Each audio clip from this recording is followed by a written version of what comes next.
A Blount County 18-year-old found shot and killed by his car Christmas Day in 2017. The case is still unsolved. In tonight's Unsolved Alabama, ABC 3340's Sarah Snyder sits down with his mom, still grieving not just one loss, but two. He always thought he was going to be a cowboy. Off a narrow road in Odenville. He loved music. He liked sports. A house full of memories.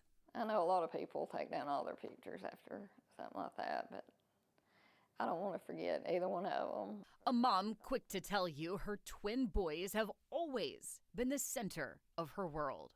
There was always one of them into something. Yeah, we adopted them when they were 6. Even after turning 18, their family of 4 closer than ever. If he didn't call me at night, he would text me and say, "Good night, I love y'all." Those calls stopped cold December 12th, 2017. Her son, Christian Boyle, who worked in roofing at the time, told his mom he'd be by later to do laundry.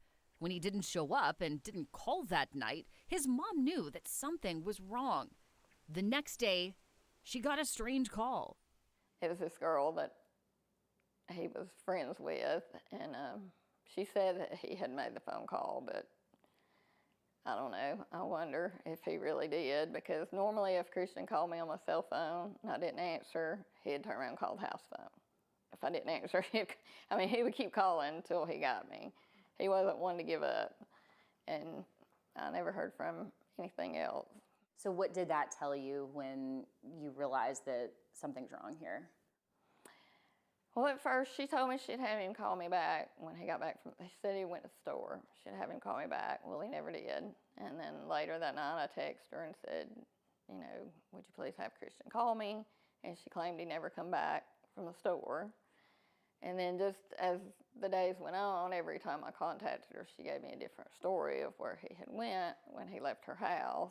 Nearly 2 weeks later, Christmas Day, 2017. The worst news a parent could get. We found out his car had been located on Facebook. Really? Yeah. My other son, Brandon, seen on Facebook that his car had been found. And then about an hour later, the detective called and wanted us to come to the sheriff's office. And then he told us they had found him. What was that like for you guys, finding out on social media that your son's car had been found?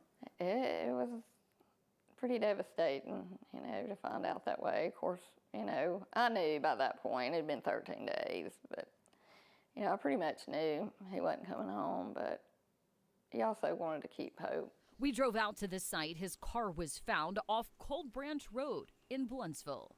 It was just hard to believe that he wasn't coming back and that it wasn't just an accident, that somebody had did that to him. Since that time, rumors swirled, but no new developments. The primary persons of interest in jail on another case.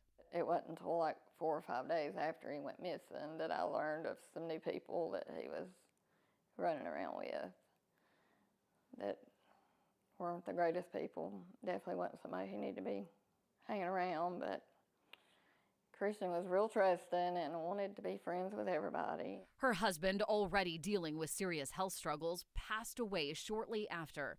Her hope now that someone comes forward to tell the truth.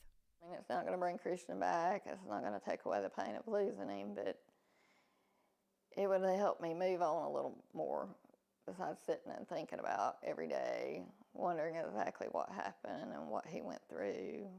I spoke with the Blount County Sheriff's Office, and they told me several agencies, including the Attorney General's Office Cold Case Unit, have looked into the case. So far, no updates. If you have information, you can submit a tip anonymously through Crime Stoppers and even receive a reward for information. Sarah Snyder, ABC 3340 News.